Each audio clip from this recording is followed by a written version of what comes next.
Ya, jadi leaky gut itu gambarannya itu kayak tanah yang kering tanpa humus itu kan retak kan. Nah, usus kita begitu. Jadi dia punya celah kayak lubang gitu yang akhirnya kotoran yang harusnya terbuang dengan lancar ya sesuai fitrahnya gitu. Merembas di situ keluar dan masuk ke darah. Ikut bercampur ya. Masuk ke darah. Jadi kalau udah masuk ke darah itu udah berat. Nah, akhirnya pada kasus saya kenanya ke kulit gitu. Supaya orang-orang tuh teredukasi dan tidak menstigma. Ya, itu paling penting. Karena bukan salah mereka kalau mereka bilang, wah kamu korengan gitu. Menular nih, jangan dekatin. Nah, itu bukan salah mereka karena mereka nggak tahu kan. Waktunya istirahat tapi nggak istirahat itu. Dia stres gitu badan itu. Gitu. Dan itu yang sering saya lakukan dulu. Saya suka begadang. Orangnya begadang emang dari kecil. Dari SMP itu udah terbiasa begadang. Tidur biasanya jam berapa Bang Haji? Tidur tuh paling cepat tuh sekarang jam 12. Berbagi cerita untuk saling inspirasi. YS Podcast. Jadi udah terbiasa ada luka batin itu, ada depresi itu. Tambah lagi masalah-masalah yang ada di usia dewasa. Ternyata itu bisa menyebabkan autoimun itu. Walaupun ya ini menurut yang saya pelajari ya, karena menurut ilmu kedokteran itu masih diteliti ya. Tapi dari yang saya pelajari dan yang saya alami seperti itu, karena ada yang bilang usus itu adalah otak kedua. Gut is second brain ya katanya. Ya, jadi itu. Jadi ketika kita banyak pikiran, kadang orang mah, kadang GERD gitu kan. Termasuk autoimun itu. Jadi autoimun itu pernah saya jelaskan ya di video saya di channel saya itu, dan itu ternyata banyak banget responnya yang nonton yang terbantu gitu, yang akhirnya dapat informasinya gitu. Karena di Indonesia masih belum banyak sih yang menjelaskan bahwa autoimun itu berawal dari leaky gut namanya. Leaky gut itu kebocoran usus.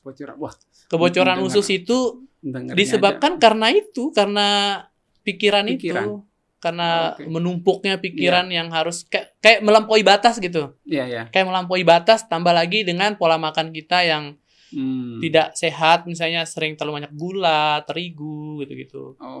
Iya, pada akhirnya saya nggak bisa lagi makan terigu sama gula.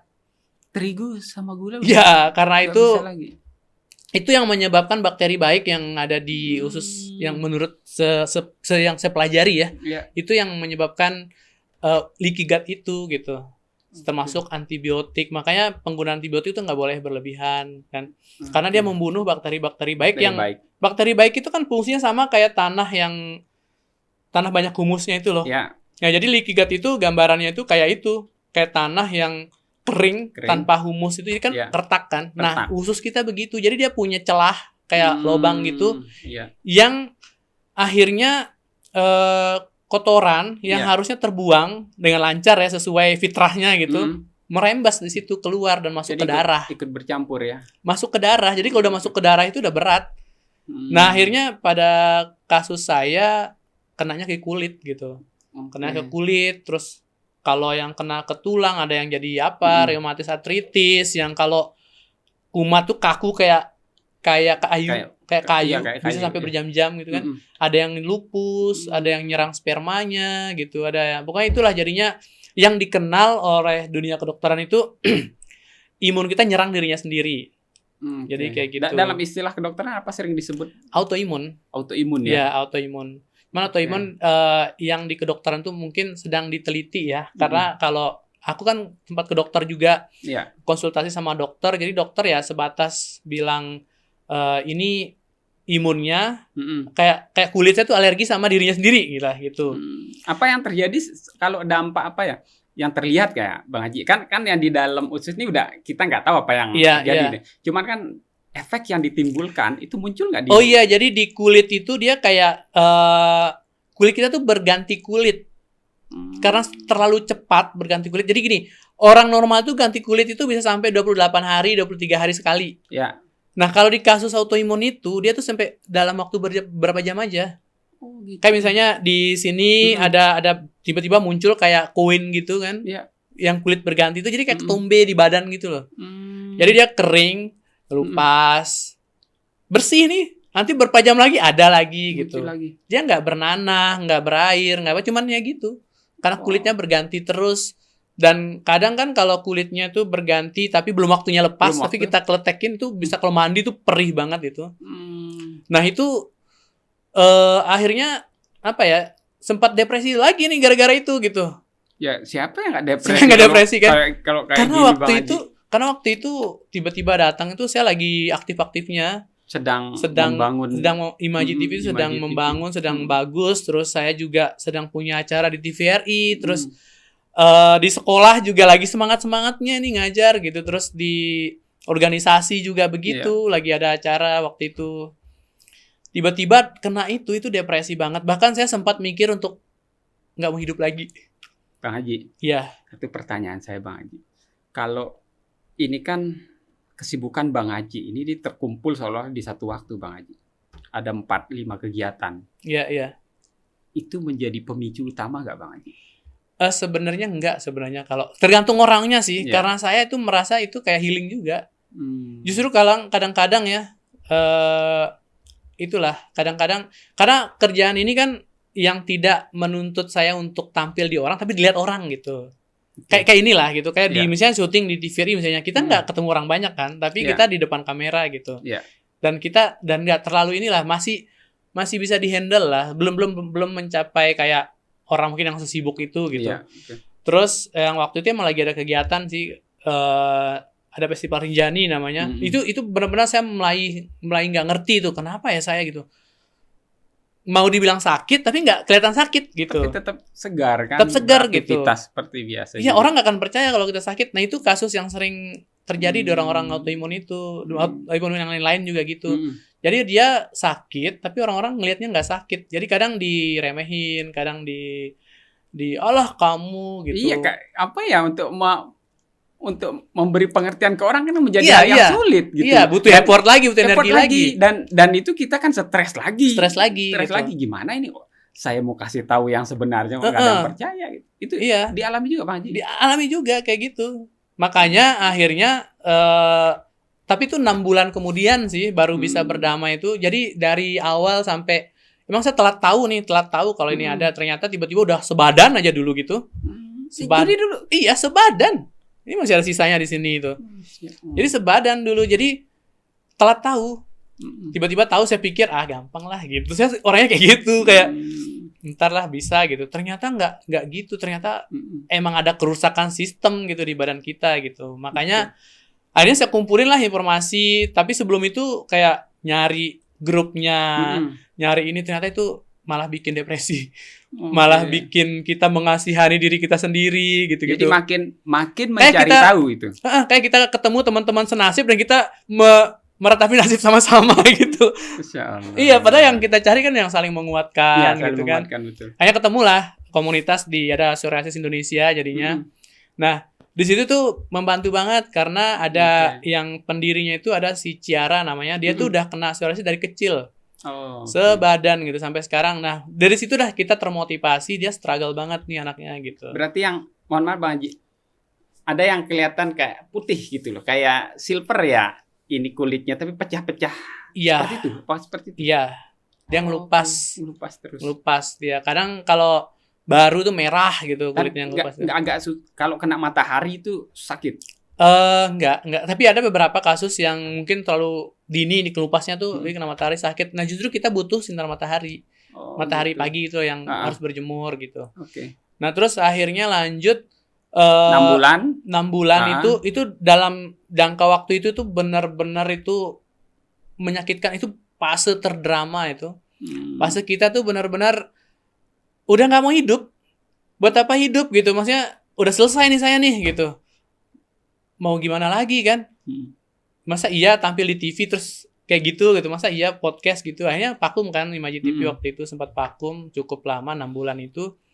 Akhirnya sampai 6 bulan itu ketemulah video-video dari luar, dari TikTok, dari mana, tapi dokter-dokter luar gitu, translate lah, termasuk yang banyak berperan tuh istriku sih. Jadi aku kalau nyari tahu sendiri malah depresi. Jadi dia nyariin, dia ini gitu. Justru dia juga kadang kalau terlalu kayak too much information tuh malah bikin ini juga. Iya. Udah gitu. Over kita terima bahkan mohon maaf. Walaupun baik gitu. Iya, tapi kan kebayangan kita kan negatif terus gitu karena jadinya dia pelan-pelan ya ngasih kan pelan-pelan ngasih tahu. Ternyata yang kita butuhkan itu bakteri baik, probiotik sama enzim itu. Jadi tuh dua itu tuh kayak ibaratnya tuh kayak nyawa manusia lah gitu, kayak penguat nyawa manusia lah gitu. Berarti itu bagaimana cara memperbanyak bakteri baik itu menjadi PR terus. Iya. Iya, jadi akhirnya saya harus memilih makanan mana nih yang apa namanya? Mengandung bakteri baik, makanan mana yang tidak menyebabkan inflamasi atau peradangan, mana yang akhirnya memilah itu. 6 bulan itu akhirnya barulah kepikiran untuk gimana ya supaya karena di situ tuh mulai ada stigma orang. Iya. Takut kan kita sama stigma orang tuh paling menakutkan itu. Kembali lagi dia yang korengan nih. Bully tadi. Dia korengan nih, menular nih gitu. Padahal sebenarnya ini nggak menular. Nah itu akhirnya saya tapi alhamdulillah udah bisa mengendalikan pikiran sih waktu itu. Jadi kayak oke, orang-orang wajar ngomong itu karena mereka nggak tahu gitu. Jadi kalau mereka mau tahu ya udah saya kasih tahu aja gitu. Akhirnya mulailah kepikiran bikin konten, bikin konten menjelaskan dari awal lah gitu, menjelaskan gitu. Karena pertama tujuan saya bikin konten itu pertama ketika saya berbagi itu rasanya tuh plong ya. Bahasa plong gitu rasanya sehat gitu. Iya. Itu benar-benar membahagiakan itu tuh. Itu benar membahagiakan itu kita bisa berbagi ke orang. Kedua supaya orang-orang tuh teredukasi dan tidak menstigma. Ya, itu paling penting karena bukan salah mereka kalau mereka bilang wah kamu korengan gitu. Menular nih, jangan dekatin. Nah, itu bukan salah mereka karena mereka nggak tahu kan. Akhirnya tahu. Ketiga, supaya tidak ada orang yang kena gitu.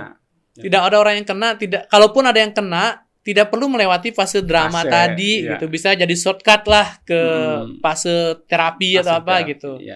Kayak gitu. Jadi ternyata responnya tuh sesuai harapan sih, maksudnya banyak sekali orang itu yang kena ya, yang ada yang bilang Mas makasih ya akhirnya saya tahu, saya dari tahun 90-an nih kena ini dan saya baru tahu namanya ini gitu.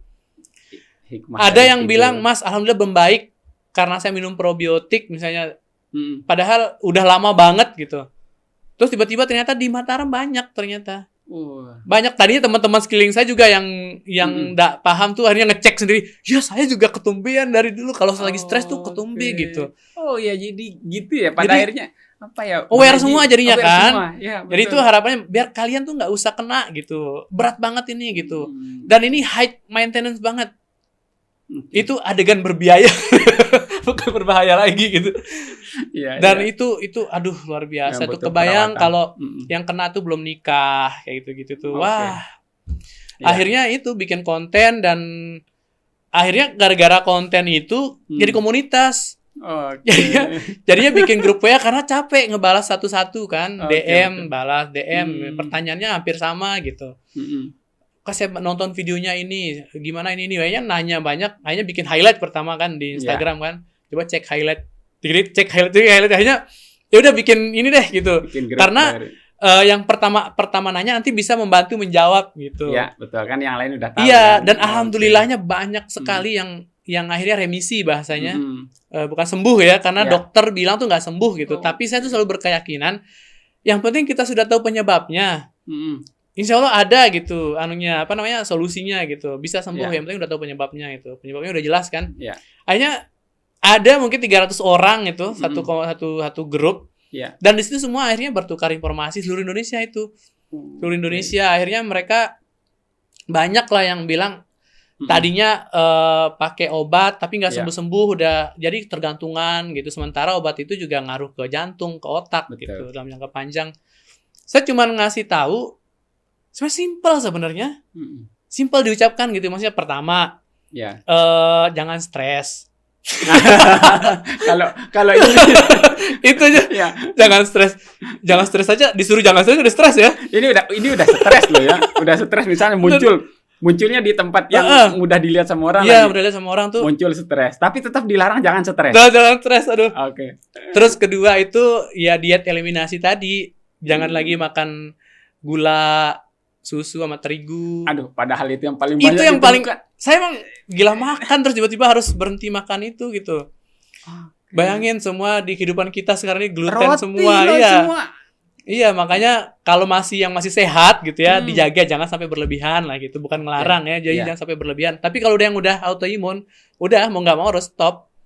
Karena coba cek kalau lagi makan itu pasti ada sesuatu yang akan tumbuh nanti. Maksudnya yang flare lah istilahnya tuh. Flare tuh kayak kambuh gitu. Kalau dulu Bang Haji, mohon maaf Bang Haji, saya potong dikit. Kalau dulu kan kita misalnya dulu kita alergi ini biasanya kan, biasanya dari roti yang ada telur. Itu karena telur. Dulu kan telur aja disalahin. Waktu kecil kan? Iya. Waktu kecil itu kan telur selalu disalahin. Ternyata itu. Pertama gini, terigu itu ngaruhnya ke usus, ke lambung kita. Jadi dia di lambung namanya gluten. Glue aja udah lem. Jadi dia kayak lengket gitu di situ dan mengering gitu. Terus tambah lagi gula. Gula itu dia lebih ke yang sudah terjadi ini. Iya. Luka, jerawat, kalau lagi banyak tuh gula tuh kurang itu. Karena dia sifatnya tuh bikin inflamasi, bikin radang. Jadi kalau ada luka dikit, ada gula lama tuh sembuhnya. Nah, itu dia kalau di teman-teman yang psoriasis itu jarang gula gitu, gula pasir terutama karena gula pasir itu udah melalui proses rafinasi yang berlebihan kan. Iya. Gluten juga gitu. Terus berikutnya tuh susu sapi. Susu sapi. Iya, coba dibaca deh. Susu sapi itu bisa menyebabkan peradangan juga. Jadi itu nggak boleh susu sapi. Nah, yang paling berat, ternyata gula itu banyaknya di nasi. Makan. Kalau nggak nasi nggak kenyang. Iya, di nasi putih ternyata paling banyak gula itu. Hidden sugar kan di situ kan. Iya. Tapi mau nggak mau berhenti makan nasi putih dan itu yang berat sekali itu. Itu sampai mau nangis. Itu luar biasa. Makan nasi Bang Haji dari waktu kita kecil loh. Iya, itu udah di bawah sadar kita. Iya, kalau nggak makan nasi itu gitu. nggak makan kalau. Iya, jadi saya bertahap pertama campur pakai nasi merah gitu. Lama-lama nasi merah doang. Nyaman, untungnya udah dari kecil kan udah pernah sering makan nasi merah juga kan, akhirnya nyaman gitu. Dan itu ngefek banget, banyak banget anunya. Jadi begitu hari pertama minum probiotik itu dan melakukan diet itu langsung efek, langsung mereda gitu. Mereda dan semakin membuat saya semangat untuk berbagi gitu ke teman-teman itu. Karena di grup itu semua tuh mengeluh terus sama-sama ratapi diri. Bayangkan gitu. nasi loh yang kita temuin tiap hari yang menjadi pantangan ini kan bagi kebanyakan orang agak berat. Gak mungkin gitu. Berat. Iya. Tapi lama-lama ini saya terbiasa dan menikmati gitu. Bahkan dulu itu saking semangatnya sembuh tuh bahkan semua saya hindari kayak seafood, ikan, daging. Enak bener-bener jadi vegan dan disarankan kan nyari makanan yang banyak probiotiknya. Kayak tahu. Tempe sama kimchi. Makanan Korea itu yang ini. Ya itu disarankan banget itu kimchi sama tahu sama yogurt, tapi yogurt itu jangan yang dari susu. Tapi yang dari kelapa. Nah itu berat tuh dapatnya, itu harus bikin sendiri itu. Susah. Tapi akhirnya tuh lagi-lagi kita banyak hal yang kita unlock gitu. Kita jadi bisa masak makanan vegan. Kayak misalnya mau masak daging, pengen nih makan daging, masak jamur gitu. Jadi kayak orang Sumba kan suka sepat singgang gitu kan. Sepat, wah itu enak sekali tuh. Itu akhirnya tuh yang disepat tuh jamur. Sepat jamur gitu-gitu. Tapi alhamdulillah akhirnya setahun kemudian itu udah membaik. Makanya saya bikin video lagi setelah 1 tahun kena psoriasis gitu. Jadi sharing nih, laporin nih ke teman-teman gitu perkembangannya gitu ya kayak gitu. Kayak gitu jadinya. Jadi saya berusaha hal-hal yang tadinya membuat kita drop itu bagaimana supaya mungkin niatnya supaya orang-orang nggak kena lah gitu. Supaya orang-orang nggak kena, supaya orang-orang juga aman gitu kan. Karena berat banget. Karena kelihatan juga sekarang anak-anak muda itu udah nggak peduli lagi berapa kadar gula yang dia makan, kayak beli minuman di pinggir jalan itu gulanya berapa itu gitu. Juga ya. Belum begadangnya. Begadang itu juga karena stres kan. Stres itu kan nggak cuman pikiran, tapi badan stres. Badan tuh stres tuh kalau waktunya istirahat tapi nggak istirahat itu dia stres gitu badan itu gitu. Dan itu yang sering saya lakukan dulu. Saya suka begadang. Orangnya begadang emang dari kecil, dari SMP itu udah terbiasa begadang. Tidur biasanya jam berapa Bang Haji? Tidur tuh paling cepat tuh kadang jam 12 sih. Tapi kalau udah lewat jam 12 tuh kadang nggak ngantuk. Nggak ngantuk. Karena saya ngerasa jam-jam segitu tuh me time tuh, tenang gitu. Saya mau ngapain.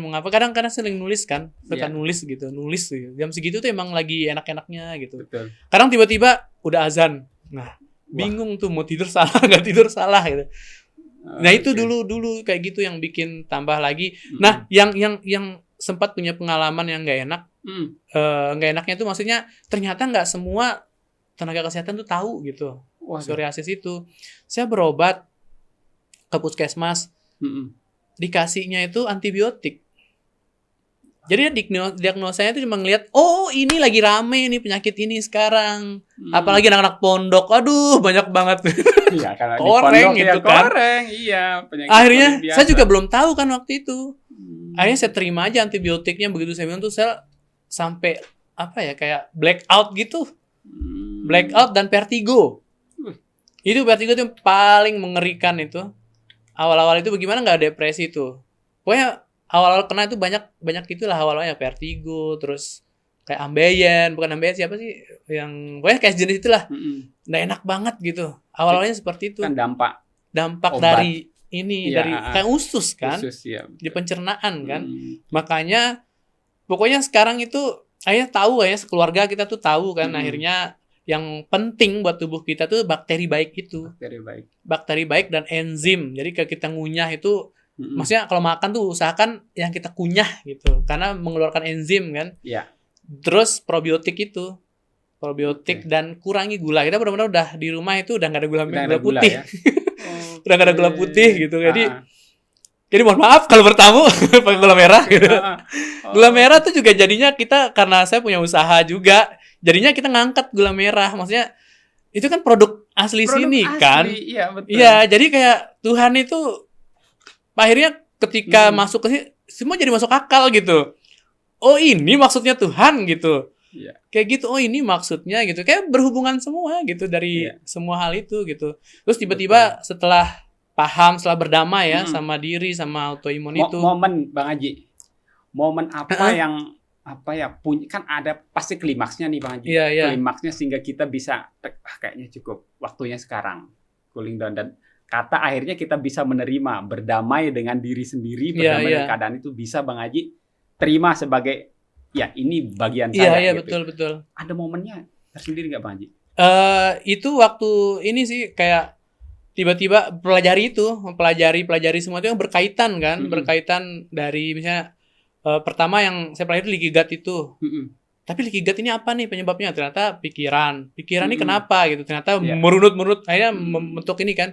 Akhirnya tuh dapat momen yang kayak kayak menerima, emang salah saya sih gitu, kayak emang wajar sih gitu, jadi nggak bisa nih saya minta langsung sembuh gitu, sementara saya sudah menzolimi tubuh saya sekian tahun dengan berpikir terlalu jauh gitu, pokoknya banyak istighfar akhirnya karena merasa kayak kemarin tuh kayak nggak percaya Tuhan gitu, maksudnya percaya Tuhan tapi kayak nggak percaya Tuhan tuh udah ngatur semua gitu. Kayak kita kok, kamu siapa sih manusia mau menghandle semua hal gitu loh. Jadi orang-orang overthinking tuh begitu, kadang lupa bahwa tidak semua hal itu harus kita handle sendiri gitu. Ada hal-hal yang memang ya udahlah gitu. Akhirnya terbiasa jadinya memaklumi, misalnya ada orang yang ya udah maklumi emang dia begitu gitu-gitu. Kayak gitu akhirnya benar-benar menerima gitu. Jadi ada momen itu dia ada apa enggak ngaruh buat saya gitu loh. Mau dia sembuh atau enggak, saya udah berdamai, benar-benar udah menerima gitu. Udah mau dia ada di saya, mau enggak ada, itu udah enggak ngaruh lagi. Saya bisa berkarya lagi, saya bisa gini lagi itu. Udah enggak.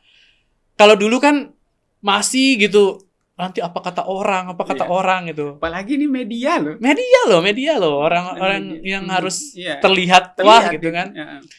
Akhirnya begitu, akhirnya nggak peduli lagi, maksudnya nggak peduli itu ya udahlah, ini saya gitu, ini saya yang baru, ini saya yang ini gitu. Jadi sekarang tuh bisa saya kontrol, kalau saya mau sembuh ya udah cara tadi gitu, kalau mau bebas ya siap-siap sama resikonya gitu. Ini kalau bulan puasa ini agak sulit ya, makanya ada lagi di sini. Disuruh gitu. Berbukalah dengan yang manis-manis. Yeah. Berbukalah dengan yang manis-manis gitu. Tapi memang di rumah walaupun menurut saya tuh udah cheating ya, udah salah. Tapi cuman ini sih paling nata de coco yang ada gulanya dikit gitu. Kayak gitu-gitu. Walaupun itu udah tahu resikonya apa gitu. Minimal saya udah paham banget nih kalau saya begini resikonya ini. Kalau saya mau terbebas ya begini gitu. Jadi tinggal memutuskan sendiri. Udah nggak kayak dulu kepikiran ini, kepikiran itu. Jadi sekarang itu udah kalau saya mau bersih gitu dari ya udah diet lagi gitu. Kalau enggak ya udah. Ini Bang Haji. Jadi pilihan. Apalagi udah berkeluarga. Jadi pensupport terbesar. Iya, betul. Pasti orang yang paling dekat dengan iya. Bang Haji. Dulu yang bikin depresi juga karena takut ketularan keluarga kan. Karena mikirnya dulu menular kan. Saya benar-benar kepikiran terus anak-anak. Betul. Benar-benar kepikiran ke anak-anak gitu. Kalau bisa saya aja deh, jangan yang lain gitu. Terus akhirnya kan nyari-nyari tahu ternyata yang paling banyak nyari tahu tuh istriku sih. Jadi dia tuh benar-benar kayak sampai ke kemana-mana internet gitu nyari gitu. Dan selalu nemu dia translatein buat saya. Dia tadinya saya terganggu dengan itu, maksudnya kayak terlalu banyak nih informasi gitu, terlalu banyak informasi. Yang ternyata ini gitu. Saya tuh capek. Dan posisinya hampir kita sudah tidak bisa membedakan mana yang benar dan mana yang tidak gitu, Bang. Jadi kayak aduh, pokoknya butuh tenang aja gitu, butuh nggak mau tahu apa-apa gitu. Akhirnya dia mungkin juga ngerti kan, akhirnya pelan-pelan ngasih tahu, coba cek ini, kasih link ini, coba ini video ini gitu. Dan ketika saya mau baca tuh yang tadinya kesel, maksudnya kayak bukan kesel sih, kayak pusing gitu, jadi oh iya bener ya. Nah, semangat lagi tuh, tahu akhirnya kan, oh ternyata ini gitu. Jadi dari dia saya paling banyak.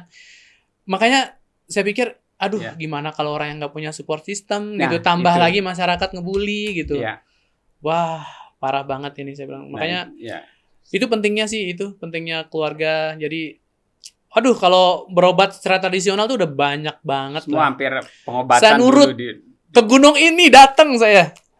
Jadi kan dulu ada di kampung bapak saya tuh namanya Semongkat, ada mata air. Mata air bagus. Kan belerang biasanya dulu kan. Jadi dulu saya waktu kecil katanya pernah ada benjolan di kepala saya, tapi isinya air bening gitu. Katanya tuh kalau bahasa Sumbawanya tuh kayak rabuya itu kayak dijanjiin gitu. Kalau ya udah nanti kita mandi ke sana ya gitu. Sembuh dia langsung dan harus ditunaikan janji itu gitu. Nah, akhirnya orang tua saya bilang gitu pas kamu siapa tahu kayak waktu dulu gitu kan. Akhirnya gitu kan. Ya udah gitu. Tapi emang nggak tahu ya, makin kesini kayak makin kurang mantep kayak gitu kan harus yakin kan.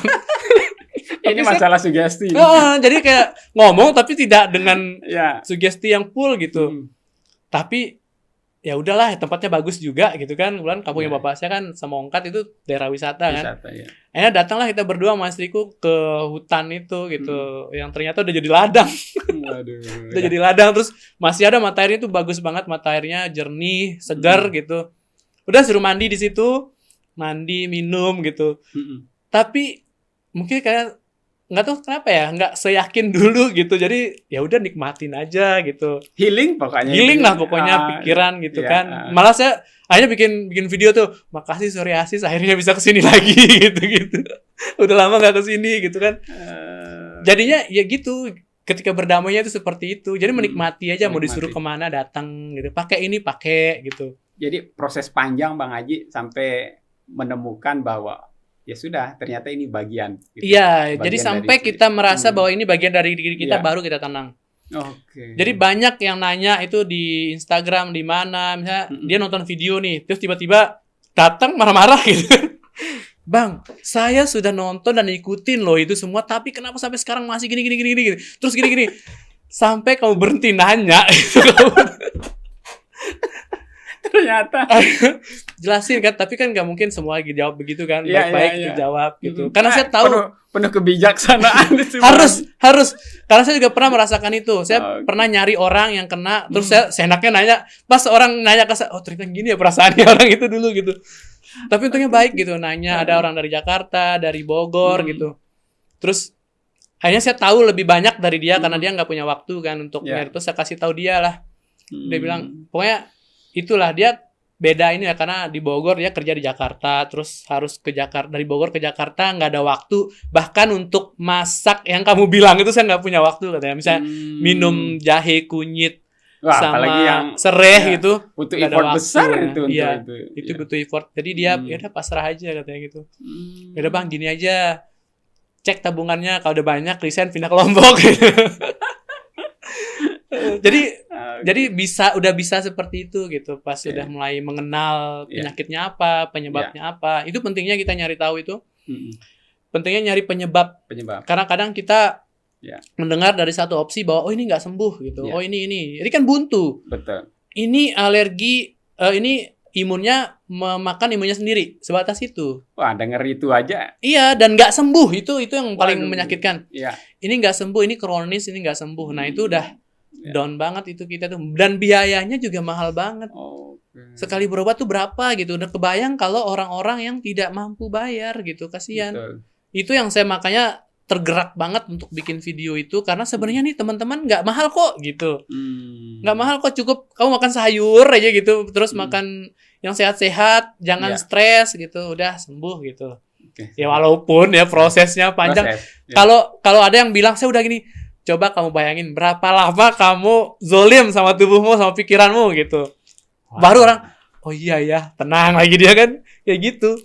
Jadi kayak gitu, pernah itu nanya nih, kapan sih gitu, kan udah berobat kan udah ini gitu.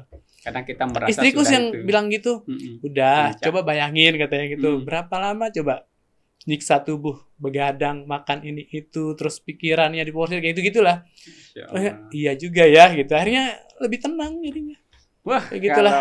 Sampai berada pada sudah apa ya.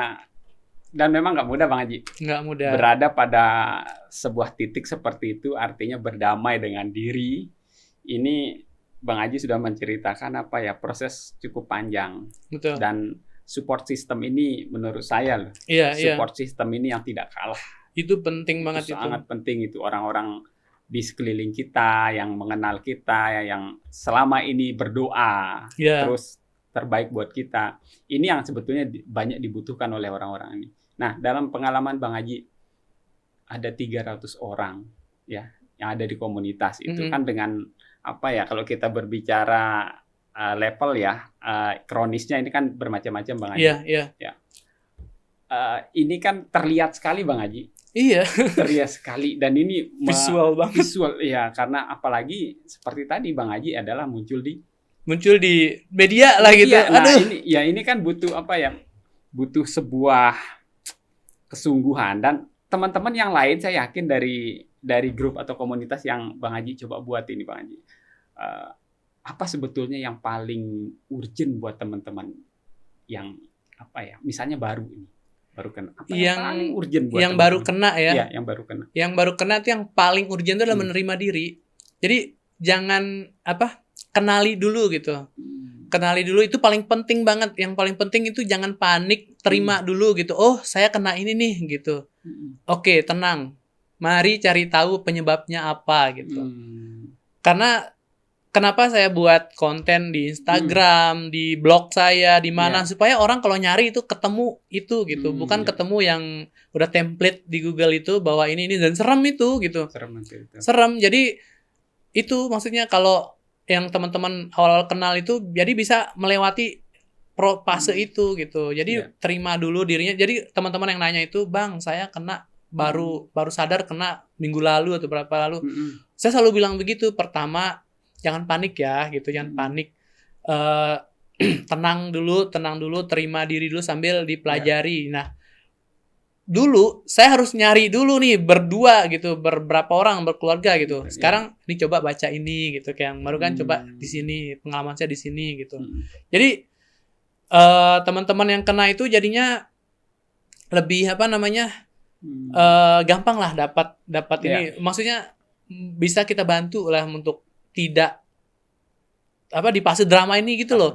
Karena di fase drama itu yang paling menyakitkan itu adalah ketika ditinggalkan atau tidak diakui oleh yang harusnya jadi support system. Jadi kayak ada orang yang mau nikah terus batal nikah gara-gara sakit itu gitu. Terus ada yang diceraiin gara-gara sakit dan dia didengar dari dokter dia nggak sembuh gitu, ditinggalin gitu. Dan itu kan menambah depresi kan. Nambah ya kalau seperti itu. Aduh gitu, makanya dan jangan panik, pasti sembuh gitu, pasti dapat remisi gitu, saya bilang gitu. Jadi itulah disuruh tenang dulu lah. Kalau awal-awal tuh tenang dulu. Dan buat yang nggak kena itu ya seperti tadi lah. Yang berlebihan, entah itu pikiran, terus makanan, memporsir tubuh. Karena saya tuh udah semua tuh udah ada gitu. Sudah ada gitu, semua itu udah komplit gitu faktor yang harus menjadikan saya autoimun itu. Cuman setelah karena autoimun ini dan udah menjalani sekarang merasa lebih sehat. Karena dulu sebelum kena autoimun saya gemuk banget. Kolesterol. Kolesterol terus udah mulai agak-agak darah tinggi. Terus setelah belajar ini malah lebih sehat, nggak pernah lagi kolesterol, nggak pernah lagi darah tinggi dan lain-lain hidup gitu. Sehat, iya, jadinya hidup sehat gitu. Sehat. Dia tetap ada udah nggak ngaruh gitu. Karena saya tahu caranya sekarang. Dia mau ada, ya udah makan sepuasnya gitu. Kalau dia mau nggak ada, ya udah diet, puasa lagi gitu. Gitu aja jadinya. Jadi udah bisa mengendalikan. Jadi kata-kata yang dokter bilang nggak sembuh itu betul, tapi kita bisa mengendalikan. Ya itu namanya ketika kita fase sembuh itu namanya remisi. Tapi nanti begitu ke-trigger dengan kita stres misalnya atau berlebihan lagi nih makan yang misalnya gluten, gula itu bisa muncul lagi. Ya. Paling ringan itu muncul tuh ketombe. Jadi ketombenya itu tebal itu kayak salju gitu. Tebal gitu. Kayak gitu jadinya kalau yang paling ringan lah itu. Oke, aduh informasi yang sangat luar biasa. Ya, mudah-mudahan bisa ini ya bermanfaat. Karena waktu kita bikin video itu banyak teman-teman yang ngecek akhirnya. Akhirnya kan setiap ketemu orang ngasih tahu kan. Nanti mungkin pas lagi ngomong ini nggak ngomong, nanti di belakang tuh Bang, ternyata ya saya. Nanti abis ini juga saya bisa ngecek. Jadi kalau ada lagi coba deh bayangin, coba deh cek nanti kalau misalnya pas stres tiba-tiba muncul kayak apa gitu di anunya, tapi kalau lagi nggak stres nggak ada, nah itu udah psoriasis aware. itu. Jadi buat jadi perhatian kita semua ya. Betul. Bang Haji sangat luar biasa. Saatnya peduli, bukan peduli untuk orang lain, peduli pada diri sendiri. Peduli kesehatan diri tuh secara holistik jadinya. Secara holistik, betul. Ya, bukan cuman kesehatan fisik, tapi juga mental. Mental juga. Ya, jiwa makanya, dan raga itu sebetulnya. Betul, makanya juga konten-konten positif ini juga mempengaruhi mental, itu salah satu hal yang mensupport mental health gitu. Ya, ini yang banyak kita sebagai konten kreator, saya dan Bang Haji ini kewajiban kita untuk menumbuhkan hal-hal positif untuk kemudian bisa sedikit membantu Bang Haji membantu teman-teman yang sekiranya ada kesamaan seperti itu Bang Haji. Ada kesamaan lagi ngalamin kasus yang sama gitu. Oke, Bang Haji terakhir sampaikan ke para sahabat mungkin ya yang belum kena bagaimana dan yang sudah kena itu seperti apa. Silakan kameranya ke sini Pak Haji. Oke, jadi buat teman-teman yang udah kena ya, yang udah kena dan mungkin baru tahu nih, baru sadar. Yang pertama itu tenang dulu, jangan kadang kita kan panik kan, kayak saya awal-awal tuh panik banget gitu, malah langsung nyalahin diri sendiri, pokoknya panik banget lah. Itu tenang karena sekarang udah banyak di media-media di internet yang membahas tentang itu. Jadi jangan cuman berpacu pada satu opsi gitu. Kalau misalnya satu dokter kalau bisa cari second opinion, opini ketiga, keempat, kelima gitu. Karena autoimun itu bukan penyakit yang disebabkan oleh bakteri, virus atau kuman gitu. Tapi dia karena memang ada kesalahan sistem di dalam badan kita yang harus kita tahu nih apa, di mana dan penyebabnya apa gitu. Kalau udah tahu penyebabnya, barulah kita bisa melakukan tindakan apa gitu. Misalnya diet kah atau apa. Tapi memang autoimun itu secara general sih begitu ya. Dari pengalaman saya mengenal orang-orang di komunitas itu kan bukan cuma psoriasis, ada yang Sjögren, ada yang apa gitu. Dan rata-rata orang-orang yang mudah depresi gitu. Orang-orang yang panikan gitu. Kalau ada apa-apa tuh wah itu kayak kaget-kagetan langsung mikir banyak gitu. Nah, itu yang pertama, jangan panik dan itu sih mulai lakukan diet eliminasi kalau saya sebut. Udah stop untuk makan gula putih, terus nasi karena banyak gulanya, kemudian gluten sama susu sapi atau itu disebutnya dairy dan turunannya tuh kayak yogurt, terus produk itu minuman yang probiotik itu karena dia banyak gulanya. Terus keju. Ya, itu juga turunannya. Itu harus dihindari dulu. Tapi nanti kalau ada ke waktunya kita bisa gitu. Kalau udah ada misi tuh bisa lah makan itu. Tapi pilihan sih mau iya, kembali ke pilihan. Kalau mau membaik ya udah ikutin itu aja gitu. Memang sih kedengerannya kayak nyebutnya gampang ya. Iya, perbanyak aja makan sayur gitu misalnya. Sayur mentah yang dibuat jus sama buah smoothies gitu. Nah, itu membantu banget itu. Intinya tuh cari makanan yang anti-inflamasi. Ada makanan yang menyebabkan inflamasi. Contohnya cabai. Cabai, terus terong. Terus kentang, terus apalagi itu menyebabkan inflamasi, memicu inflamasi. Nah, cari makanan-makanan yang meredakan inflamasi gitu, kayak sayur-sayuran gitu-gitu, kayak buah-buah kayak gitu. Terus dan lagi supaya karena kalau konsumsi probiotik lumayan mahal ya, probiotik itu yang kapsul. Tapi kita bisa nyari opsinya misalnya dari kentang ubi dari apa? Tape singkong ya, singkong, tahu atau bikin kimchi gitu-gitu. Sama ada dulu tuh di Sumbawa itu, jadi dia sayur itu dibiarin berhari-hari difermentasi gitu. Fermentasi. Ya, dan itu enak gitu. Nah, itulah. Kalau buat teman-teman yang sudah kena gitu, biar apa ya? Emang ini fase-fase awalnya emang berat ya, emang berat banget karena kita kan shock kan. Baru tahu tiba-tiba saya kena penyakit ini apa sih gitu kan. Dan apa ya? Merusak pemandangan banget gitu. Itu tadi seperti itu. Nah, buat teman-teman yang belum kena, yang mudah-mudahan tidak kena memang ada yang orang yang saya begadang kok tapi nggak kena gitu. Ada orang saya makan sembarangan kok tapi nggak kena. Tapi kalau sudah semua itu kalian lakukan, nah siap-siap aja gitu. Udah begadang sambil makan yang nggak sehat lagi gitu kan. Terus pikirannya tidak terjaga lah, maksudnya overthinking gitu, gampang pusing, gampang stres. Nah, itu kalau sudah itu tuh wah bahaya tuh, hati-hati aja. Memang sih mungkin sekarang enggak gitu, tapi kan efeknya karena saya juga begitu. Saya enggak baru-baru ini begadang gitu. Kan udah dari dulu tuh. Dan saya juga gila makan banget dulu. Makanya dulu udah gemuk banget gitu kan. Terus kayak gampang kolesterol dan lain-lain lah gitu. Jadi gampang banget kena itu, terutama di pikiran sih, di mental itu. Mental itu karena usus adalah otak kedua kita. Itu intinya. Buat teman-teman yang belum kena ya, supaya aware. Ya, ini intinya kita aware. Mari teman-teman, ini sangat luar biasa diceritakan sama Bang Aji. Semoga menjadi motivasi dan menjadi penambah pengetahuan kita. Intinya ternyata pikiran. Dan makanan. Betul. Memang sumber penyakit itu. Pikiran dan makanan. Ya, sumber penyakit itu memang lebih banyak dari sana.